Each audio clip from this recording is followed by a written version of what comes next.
Alright, gentlemen, welcome back into the shop.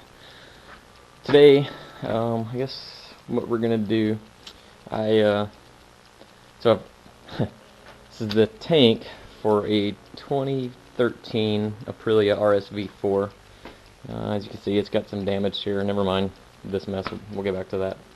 Anyways, so I've made the bike into a track bike, and I've read all kinds of accounts of whether or not you can actually do a decent rattle can paint job. So this is that. This is me giving that a shot. So this tank I bought, I don't remember, eBay, I don't know, eBay, Craigslist, whatever, some online seller. I bought it, and it had this damage to it already. And if you can't really probably see this, but I mean it's got some spots. It's been beat up a little bit. So today what we're gonna do is try and prep this thing for paint, and we're gonna give it a little rattle can job. Hopefully it's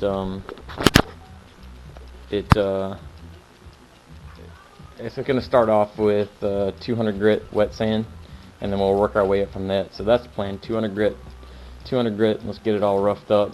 Then we're gonna fix this with Bondo, the bad spots here, and then we'll put a rattle can job on it. We'll see how it comes out. And, what's the worst that could happen? I can fuck it up. It's already fucked, right? So first off, wet sand.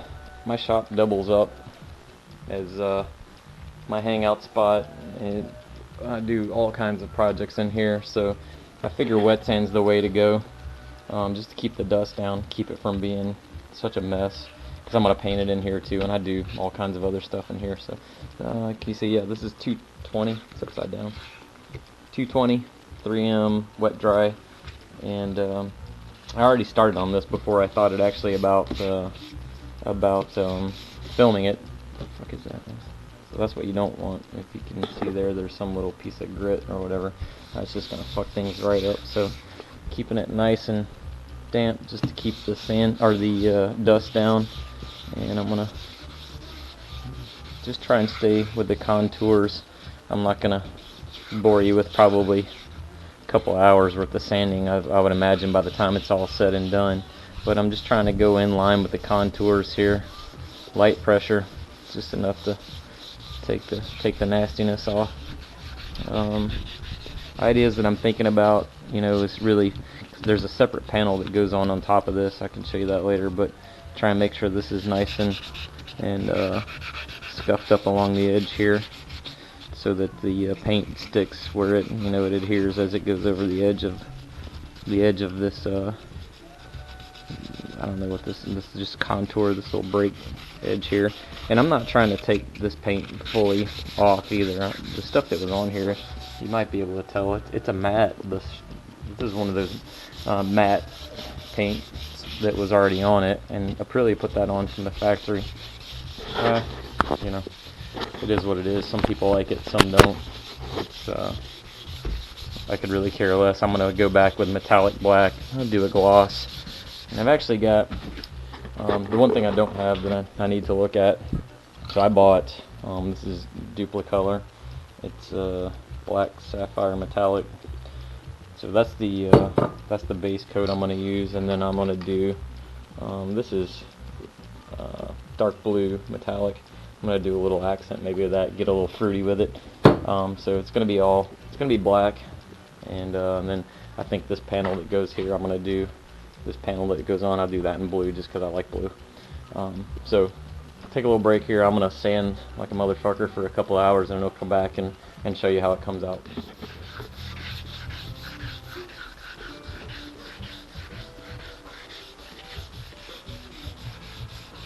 Like I said before, I'm not really trying to take this paint off. I don't necessarily want to go all the way down to the base. I'm just trying to rough it up pretty good, and as you can see, I'm probably screwing up a little bit here. I have taken it down, but one thing I was saying before is that I'm using Duplicolor paint. I need to find some of their primer. I've read several places that say that's one thing that you want to make sure you do, is use the same brand primer and base coat and whatnot.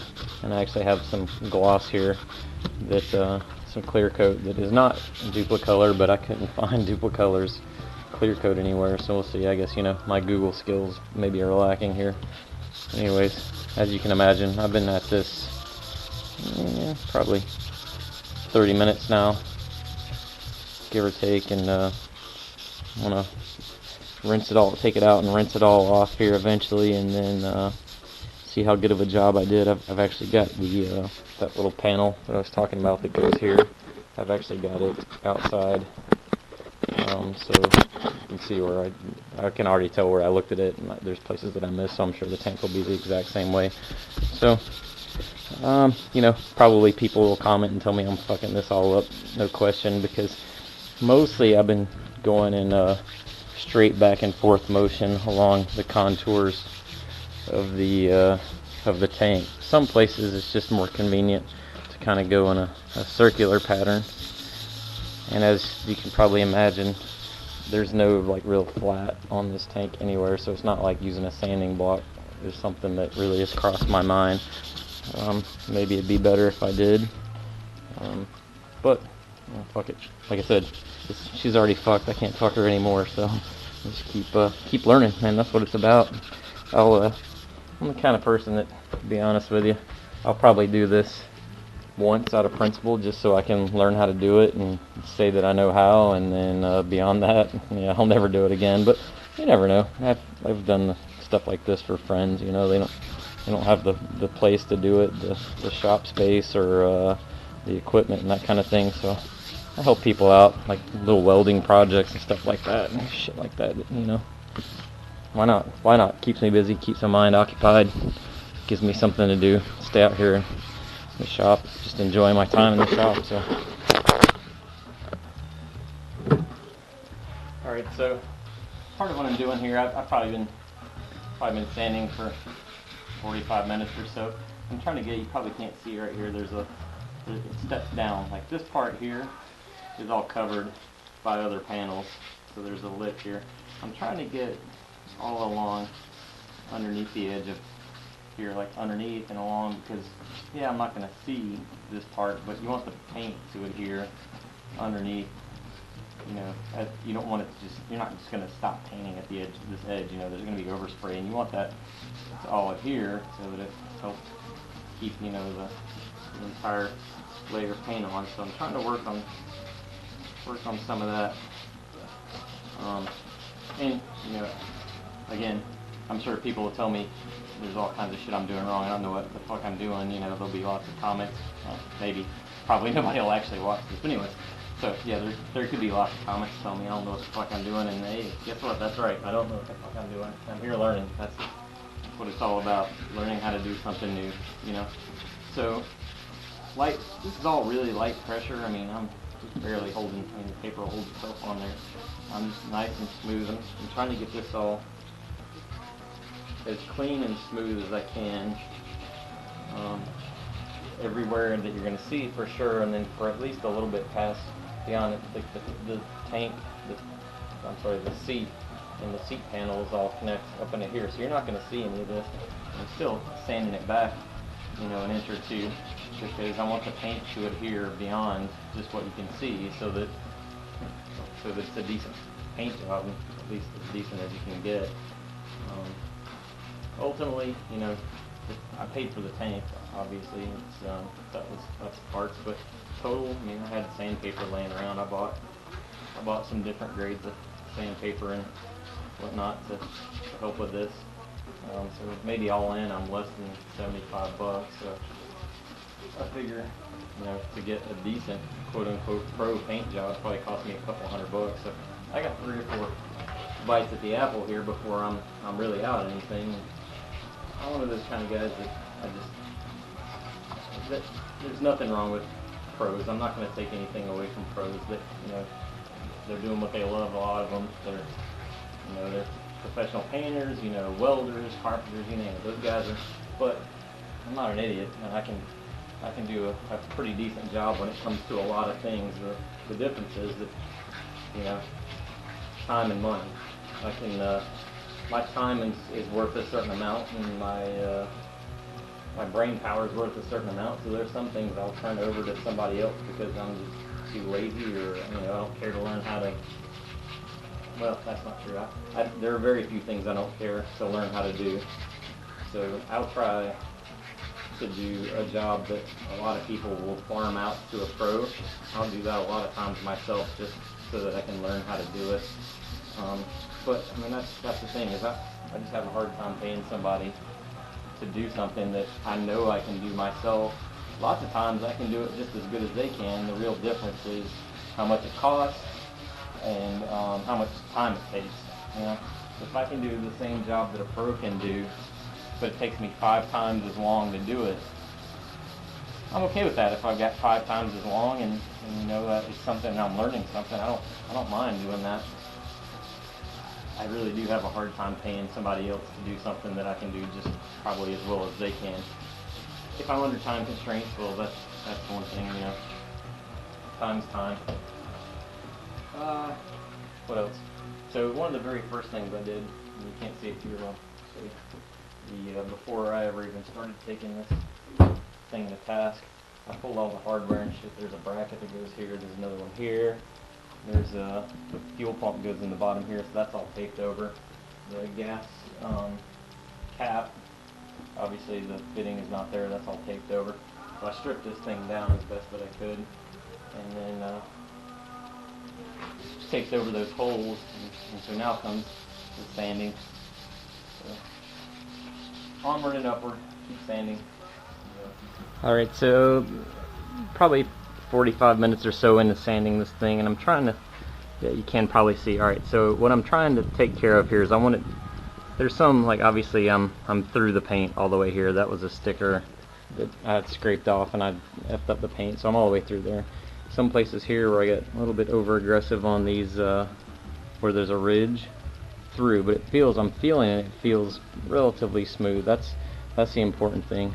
Now right here, obviously there's work that's got to be done, but something I'm sure I want to take care of. You can see here, you see how this is a different gloss, a little bit different of a gloss, where I didn't get it as well as I could have.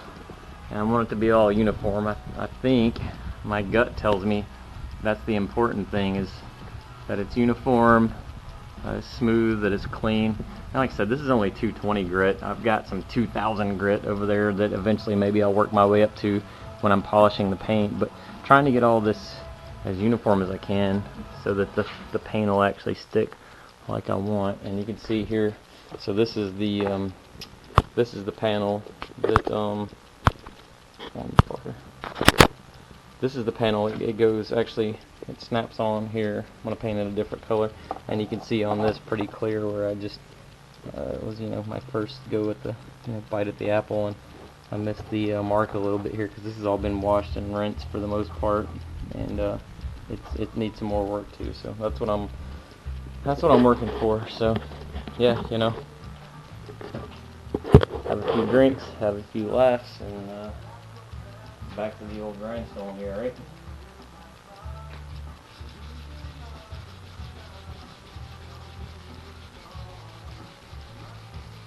I will say that I did, after I sanded, I took not really a tack cloth, but I took some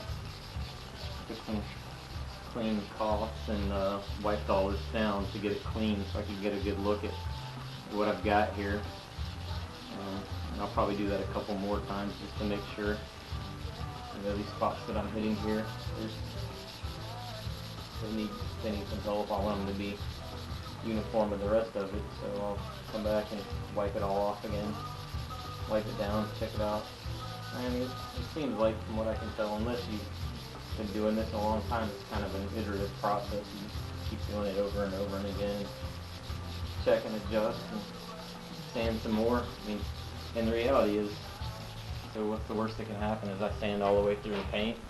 Alright, then I'm down to the base, which is probably better in the long run if I really wanted to spend the time and effort to do that. But so you sand all the way down to the base. Alright, fuck it. Now you're at the same place that the manufacturer started from, right? So probably the best place to be.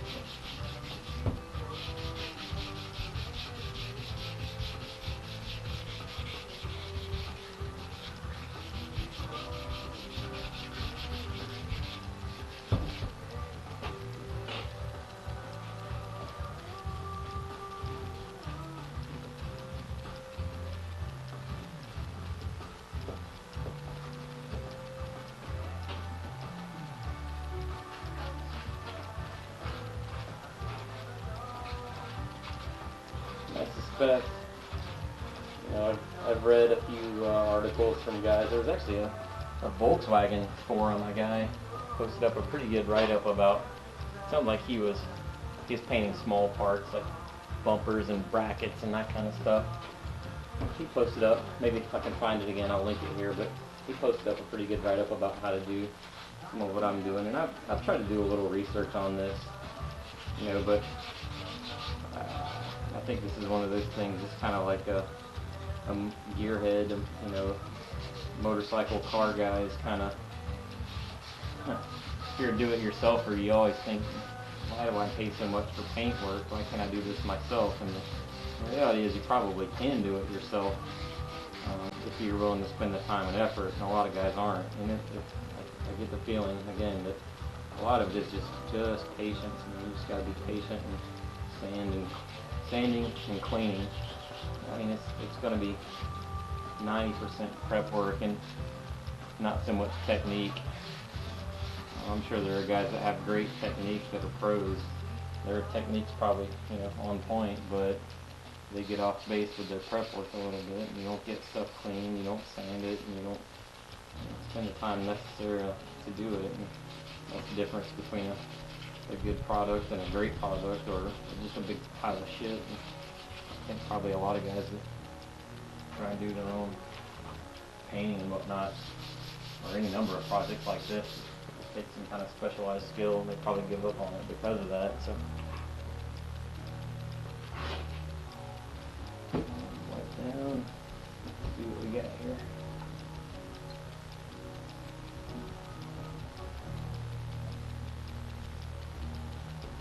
I'm not, probably some people will be horrified, all you guys in California, I'm not wearing freaking gloves. Oh God, you're going to get heavy paint particles in your skin, freaking open wounds, and you'll die. Saying I'm not wearing a respirator, fuck that. That's, you know, you gotta die of something. Now, if I was doing this dry so that there was a bunch of dust, then that might be different, but that's part of the reason why I wanted to wet sand it too, is because it just makes less of a mess, less hassle. The number of times that I probably should have already been dead in my lifetime, according to the state of North Carolina and the state of California. Yeah, I'm like a cat here on my night light for sure, based on doing shit that you shouldn't. But you know how many times I've had gasoline in my mouth, you know, trying to fucking work on something, antifreeze, you name it. Like, you know, if you're gonna work on stuff, you're gonna get that. Well, that's just the reality of it. I'm not gonna be too lazy and stubborn to spend the time with a respirator and all that bullshit. Be careful with it. Probably be alright. If not, you know, maybe I'll be 65 on my deathbed, cursing my younger self for not having been more careful about it. Anyway, life's breaks, I guess. So that's not too bad. I'm alright with that. I might get a little more right here. It's kind of maybe hard to see. There's a little bit of a difference in the glare to it here. All the rest of this is pretty not teabag. I gotta, come on, fucker. I gotta hit that again. That right there needs to get hit. This all looks okay though. So get this, spin her around and hit the other side, then we'll try her hand it Bondo. Never done Bondo, so another thing I'm learning, but I think based on just the little gouges here, it shouldn't be too bad. I ought to be alright. Trying to get all the shit out of that crack there might be the hard part. I'll take the wire brush to it maybe. Alright, I'll be back.